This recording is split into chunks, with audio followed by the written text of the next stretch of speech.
네, 수요일 잠금 해제 시간에 들어왔습니다. 오늘 시장에서 또 어떤 종목들이 핫한지 그러한 부분들 체크해 볼 텐데요. 우선 양지수는 모두 다 좀 밀리고 있고요. 코스닥 지수가 상대적으로 더 많이 좀 눌려 있는 상황입니다. 여기서 주목할 만한 종목들 찾아보도록 하겠습니다. 오늘 이 시간 레몬리서치 김민수 대표님과 함께합니다. 대표님 어서 오세요. 안녕하십니까. 네, 먼저 저희 머니맵 통해서 종목의 흐름부터 체크해 보도록 하겠습니다. 오늘 전반적으로 이제 주도주들은 좀 약한 모습 나타내고 있죠. 삼성전자, SK하이닉스 좀 엇갈리고요. 삼성전기 지금 강한 상승 탄력 나타내고 있는데 잠시 후에 특징주로 체크해 보겠습니다. 2차전지 관련주도 오늘 좀 대부분 쉬어가고 있습니다. 그리고 헬스케어도 마찬가지로 파란불 짙게 깔려 있고요. 오늘 자동차 쪽에서 기아와 현대모비스 좀 괜찮아 보이고 그리고 금융주 일부 종목들도 괜찮은 것 같습니다. 이외에도 지금 시장에서 테마로 봤을 때 여행 관련주 항공 쪽 괜찮은 것 같고요.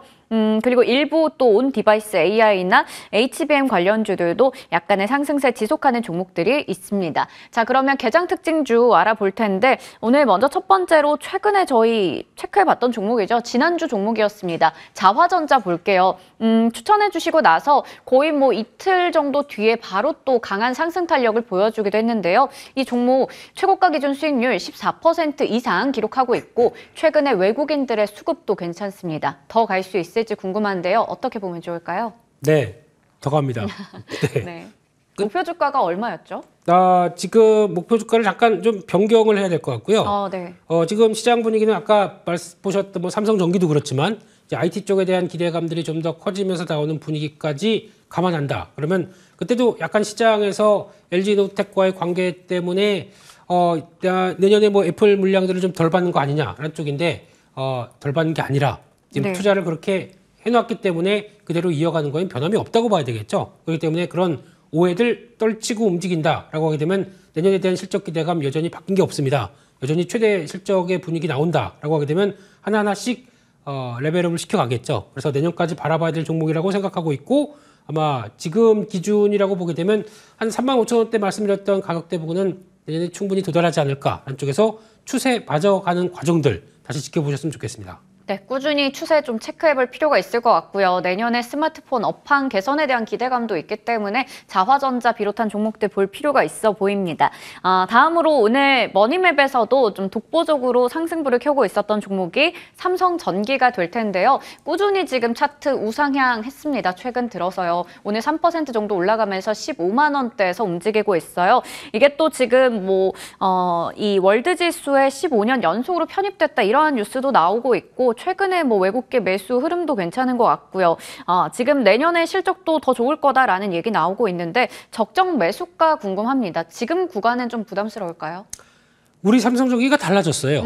네. 예전에 알고 있던 삼성전기가 아닙니다. 네. 조금만 올라가게 되면 빠질 거 걱정했던 이런 모습들을 보여주지 않고 뭔가 어떤 레벨업을 시도하는 흐름들이 바뀌었다는 얘기겠죠. 그러면 보유하고 있던 이제 산업 구조, 매출 구조 쪽에서 뭔가 바뀌는, 좋아지는 섹터가 나온다는 얘기겠죠. 네. 가장 먼저 MLCC 쪽은 MLCC 카메라 모듈 이쪽이 비중이 높은데 이쪽 같은 경우는 일단 스마트폰 업황 좋아지기 시작하면서 그에 따른 기대감이 좀 살아나지 않나라는 쪽에서 변화를 바라보고 있기 때문에 게다가 또 한때 얘기 나왔었던 테슬라로 들어가는 카메라 뭐 이런 얘기들 이것도 가시화되는 모습들이 나오게 되면 조금 더 바뀌지 않나 뭐 이런 쪽에 대한 변화가 좀 더 가져가고 있는데 더 좋은 거는 전기차 업황들 돌아서기 시작하게 되면 MLCC와 함께 더 좋아지겠죠.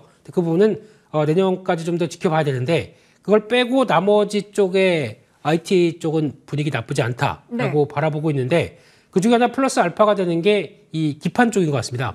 반도체 기판 쪽에서 그래도 LG노텍과 삼성전기는 알아주는 FCBGA에 투자를 해놓고 거기서 앞으로의 먹거리를 기대하고 있는데 오늘 보면은 대덕전자, 심텍 모두 다 기판 관련된 업체들이 좀 힘을 내기 시작하죠. 그렇다는 얘기는 이쪽에서 바라보고 있는 현상들이 기판 쪽은 이제 메모리 업황들 돌아가면서 나오는 차세대 어드밴스드 패키징의 효과들을 충분히 누릴 것이다 라는 쪽을 바라보다 보니까 이게 드디어 시장에서 먹혀가는 과정이다라고 하게 되면 지금은 뭐 예전에 사고 치던 주가가 이제는 추세에 맞춰서 움직인다. 그러면 일단은 더 봐야죠. 그래서 좀 끌고 가는 전략적으로 보셔야 될 것 같습니다. 네, 역시나 이쪽도 더 끌고 가보자라는 얘기 주셨어요. 자화전자 그리고 저희 삼성전기까지 좀 체크해봤습니다. 그러면 오늘 잠금 해제 종목들 하나씩 풀어볼 텐데요.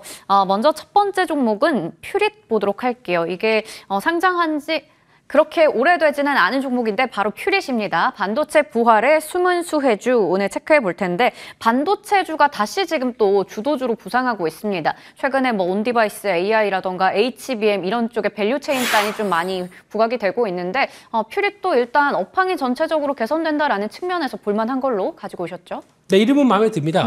퓨릿 좀 빠릿빠릿하게. 네, 뭔가 그런 느낌이에요. 퓨릿하게 갔으면 좋겠는데 네. 이 회사는 이제 좀 시장에서 요즘에 그래도 핫한 쪽이 신규 상장주인데 어느 정도 모멘텀이 부각된다. 그러면 움직일 만한 개연성이 높지 않을까라는 쪽에서 찾아보고 있는 상황들인데요.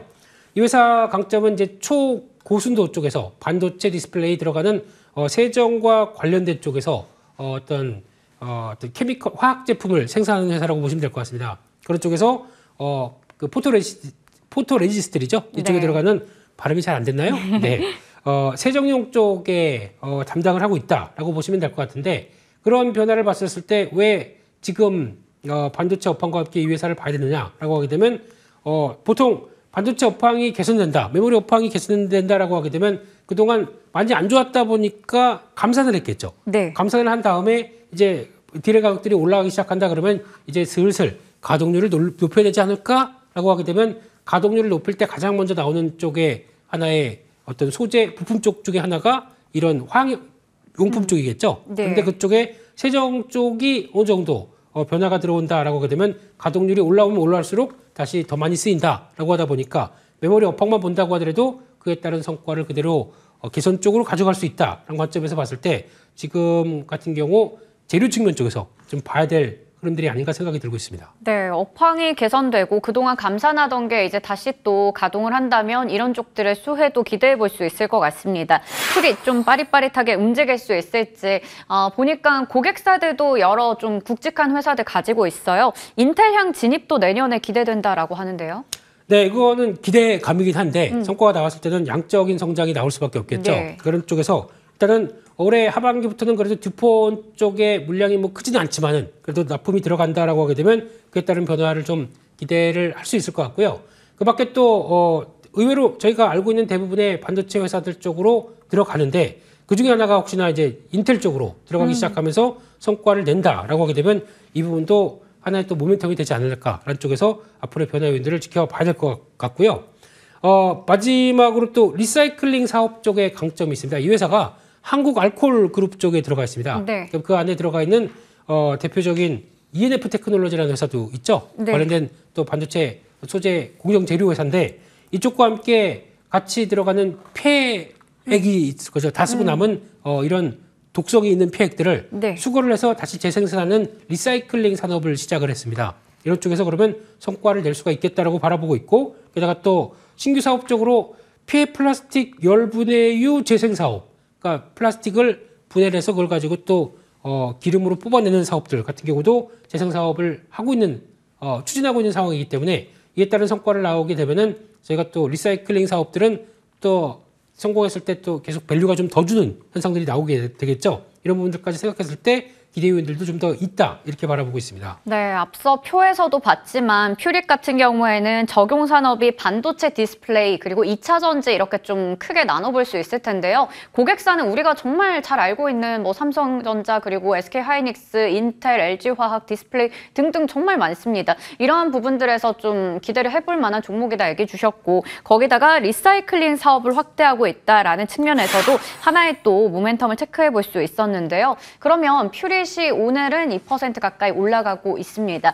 신규 상장주다 보니까 최근에 또 이런 종목들 시세 좋았잖아요. 어느 정도 목표 주가를 보면서 저희가 접근해도 괜찮은지 궁금하네요. 네, 일단 실적 자체는 업황 안 좋은데도 불구하고 소폭 늘어나기 시작합니다. 네. 그래서 확연하게 드러나는 내년 실적이면 좀 더 좋아지지 않을까를 바라보고 있는데 그런 측면에서 봤었을 때 패턴으로 보게 되면은 그래도 10,000원대 초반대는 안 밀립니다. 그러니까 지금 이렇게 보고 있으면은 일봉상 패턴으로는 바닥을 3번 지지한 정도 이렇게 나오는 흐름이기 때문에 지지하고 딱 하나 걸리는 거는 지금에서 한 11,800원 정도쯤이 단기 저항권 하나가 있습니다. 그러니까 이 부분을 안착을 해야 그 다음에 거래 붙으면서 강해지겠죠. 그러니까 지금은 아직까지는 중기 정권들 안착하는 거와 거래에 실리는 게 같이 보여줘야 될 부분들을 확인할 필요는 있다라고 봐야 될 것 같고요. 그렇게 되면은 다음 목표가 지난 고점 때까지 나왔던 한 13,500원대 정도는 충분히 들어갈 수 있다고 보고 있고요. 손절가는 1,200원으로 지금까지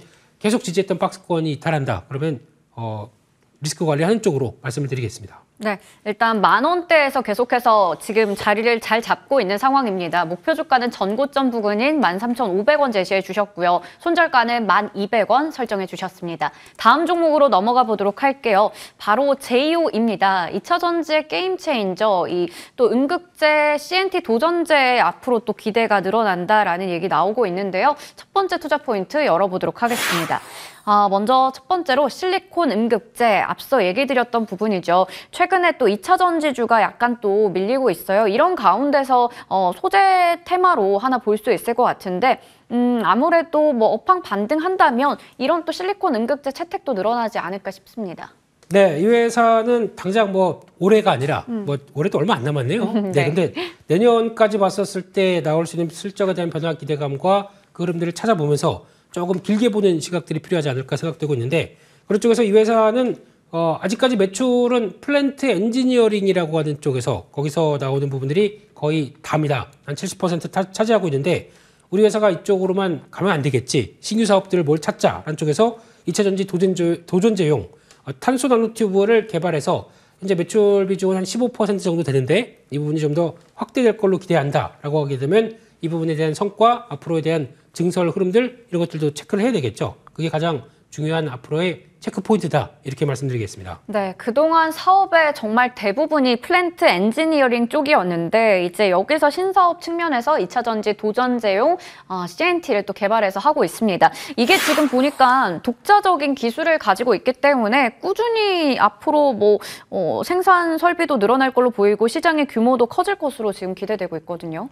네, 일단 실리콘 음극재는 아마 내년 말부터는 본격적으로 적용을 많이 시킬 것 같습니다. 지금까지 음극재는 보통 알고 있는 천연 흑연, 인조 흑연, 흑연 네. 쪽이었었는데 흑연을 지금 중국에서 타이트하게 관리하기 시작하게 되겠죠. 그러다 보니까 이거 우리 거 수출 안 해. 이렇게 되면은 그에 따라서 자연스럽게도 다음으로 넘어가야 될 것 같고 게다가 또 흑연 대비해서 실리콘이 리튬을 안고 있는 그러니까 리튬을 보관하고 거기서 방출하는 과정들이 더 많이 캐파가 늘리는 쪽으로 나오다 보니까 실리콘으로 가는 여러 가지 이유가 많겠죠. 근데 단점은 아무래도 팽창을 하고 거기다가 또 들어가고 있는 비용들이 좀 비싸다는 관점들이 있는데 그건 대량 장사를 통해서 비용이 단가가 낮아지게 되면 훨씬 더 쓰기 좋겠다. 그러면 이 팽창하는 과정 쪽에서 이 CNT 도전재가 이렇게 감싸고 있는 모습들이 나오게 되겠죠. 그거를 보여주게 되면 지금 양극재용 도전재나 아니면 음극재용 도전재 모두 다 일단 개발은 이 회사가 완료가 돼 있습니다.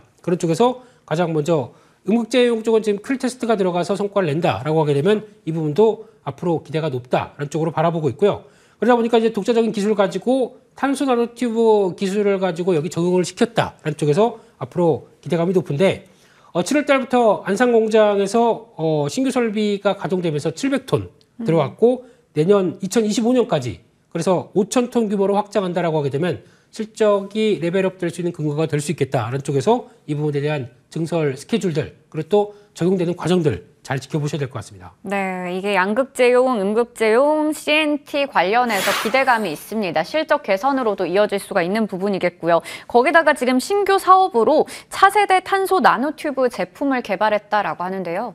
네, 일단 그동안에 많이 쓰던 이제 구리 쪽을 대체를 해서 네. 이 탄소 나노튜브라고 하는 걸 영어로 CNT라고 한다고 하더라고요. 네, 네. 이쪽을 섬유나 시트 쪽으로 계속 확장시켜서 앞으로 성과를 내겠다라고 하는 기존에 갖고 있던 내 기술이 있는데 당연히 이걸 대량 양산시키겠다는 기술들이 적용되면서 나오는 변화들은 앞으로 기대는 된다라는 쪽으로 바라보고 있기 때문에 이게 중요한 거는 기술만 갖고 있으면 안 되겠죠. 이 매출에 연결시키는 과정들 계속 지켜보면서 신규 사업 쪽에서도 성과 나오는지 체크해야 될 것 같습니다. 네, 이게 2차 전지 업황 자체가 개선이 돼야지 이러한 부분들 채택이 늘어나면서 전체적으로 지금 좀 주가도 올라갈 수 있을 텐데요.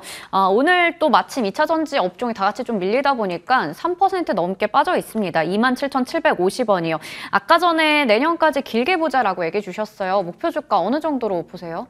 네, 일단 지금은 어느 정도 저점을 맞추고 올라오는 추세였습니다. 네. 근데 그 강화가 되는 패턴들이 아직은 아니란 모습들은 아무래도 지금 2차전지 관련된 쪽, 특히 2차전지는 지금 분위기가 그거죠. 아직 뭐 바닥을 찍었느냐 아니냐의 논란도 있을 거고 네. 거기다가 또 하나 대주주 양도세 관련된 쪽에서 이게 확장 뭐 30억까지 정부의 의견들이 아직 어떻게 되는지 모르는 상황 쪽에서 이게 된다 그러면 또 올랐다가 아니다 뭐 검토한 바 없다 그러면 밀렸다가 뭐 이런 왔다 갔다 하는 상황들이 되다 보니까 오히려 좀 갈피를 못 잡고 움직이는 측면들이 높은데 이 부분도 그를 떠나서 내년에 어떤 성장할 섹터나 아니면 충분히 앞으로 바뀔 요인들이 높다라고 하는 종목들의 흐름들은 이런 때 좀 위축됐을 때 아니면 좀 재미없을 때 한번 좀 담아놓고 내년을 바라보는 것도 좋지 않느냐라는 쪽에서 바라보시게 되면 장기적으로 지난 고점대 부근 약한 29,000원대 부근이 저항으로 보여지긴 한다고 하더라도요. 그렇다고 크게 이탈할 부분들은 아니다라고 하게 되면 조정 시에 계속 관심을 가지는 전략은 필요할 것 같고요. 그런 쪽에서 지금 다시 회복하는 과정 쪽에 초점을 맞춘다라고 하게 되면 가장 먼저 들어가는 지난 고점권의 박스권역 보게 되면 약 한 37,000원대 정도까지는 목표가를 좀 내년까지 길게 보다 보니까 네네. 좀 여유 있게 목표가를 잡아봤고요. 손절가는 25,500원으로 중요한 지지권들이 이탈하는 가격대 쪽에서는 약간 또 비중 관리를 해주자 이런 쪽으로 말씀을 드리도록 하겠습니다. 네, 제이오 좀 여유 있게 보자라는 측면에서 목표 주가 37,000원 잡아주셨고요. 손절가는 25,500원입니다. 그런데 제이오도 있지만 사실 뭐 CNT 이런 거 관련해서 또 나노신소재나 동진세미캠 이쪽도 있지 않을까 싶은데 좀 비교를 해보고 싶은데요. 나노신소재가 보면 또 이걸로 신고가를 갔었어요. 7월 26일이었죠. 그때 21만 3,000원 또 기록했었는데 이런 기업들하고 좀 비교를 했을 때 제이오가 훨씬 더 뭐 유망한 이유가 있을까요? 그때 많이 나왔던 얘기죠. 이게 앞으로 실리콘 음극재가 됐었을 때 대주전자재를 중심으로 나머지 회사들도 같이 실리콘 음극재에 해당되는 회사들도 성과를 내지 않겠느냐. 근데 이제 제가 착안하는 점은 제이오의 실적의 안정성이라고 봐야 되겠죠. 어느 정도 다른 쪽에서 충분히 돈 버는 쪽이 있고 플러스 알파로 신규 사업 쪽으로 가세가 됐었을 때 그러면은 기존 사업 외에 새로운 사업들이 성과를 내는 부분들이 밸류를 땡겨온다라고 할 수 있는 부분들을 충분히 가져올 수 있기 때문에 조금 더 탄력적이지 않을까라는 관점 쪽에서 그나마 선택은 제이오를 했는데 네. 뭐 동진세미캠 좋죠. 네, 네. 좋은데 아직은 그런 어떤 특정적인 산업의 변화를 본다라고 하게 되면 가장 제이오가 더 낫지 않나 네. 쪽에서 제 개인적인 의견이었습니다. 좋습니다. 이게 네. 또 가격적인 측면에서도 제이오 매력 있어 보이고요. 실적 개선에 대한 기대감 그리고 특히 제이오는 CNT라는 하나의 신사업이 있기 때문에 업황 개선과 신사업까지 같이 보일 수 있다라는 측면에서 긴 관점에서 얘기해 주셨습니다. 오늘 두 종목 자세하게 풀어봤고요. 레몬리서치 김민수 대표님과 함께했습니다. 고맙습니다. 감사합니다.